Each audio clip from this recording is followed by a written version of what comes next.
Chaque jour, Charles et Carole vous présentent la leçon de l'école du sabbat.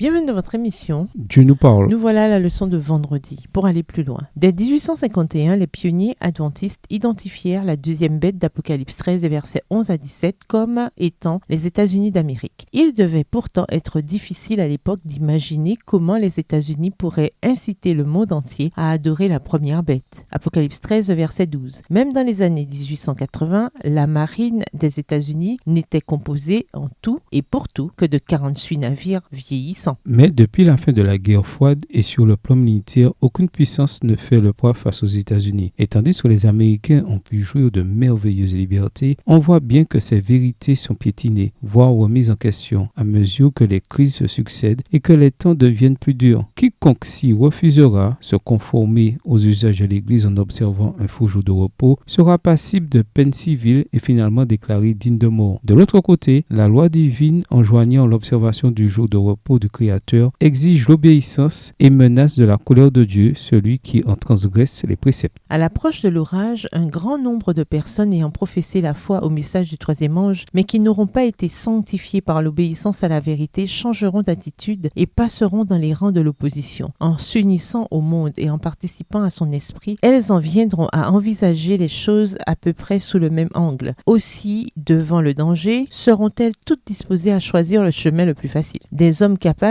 et éloquents qui s'étaient réjouis dans la vérité se serviront de leur talent pour circonvenir et détourner les âmes, et ils deviendront les ennemis les plus acharnés de leurs anciens frères. Quand des observateurs du sabbat seront traînés devant les tribunaux pour y rendre raison de leur foi, ces apostats, véritables agents de Satan, seront les plus empressés à les accuser, à les calomnier et à leur aliéner les sympathies des juges par leurs mensonges et leurs insinuations. Texte tiré du livre La tragédie des siècles, au chapitre 38, aux pages 532 et 535, livre écrit par Ellen G. White. À méditer, pourquoi est-il si important de comprendre les événements de la fin des temps en lien avec la crise à venir? En quoi les Écritures sont-elles une sauvegarde contre toutes les mystifications? Dans le monde, les sociétés démocratiques sont des bastions de la liberté religieuse depuis des siècles. Cela pourrait-il changer rapidement? Lisez la déclaration d'Ellen White. Quel choix faites-vous aujourd'hui pour ne pas vous retrouver parmi le groupe d'adventistes décrit à la fin? De quelle manière le message du deuxième ange change-t-il sous le grand cri et quelle préparation personnelle peut-on faire pour recevoir la pluie de l'arrière-saison et achever l'œuvre de Dieu sur terre? Au revoir. Et à demain si Dieu veut.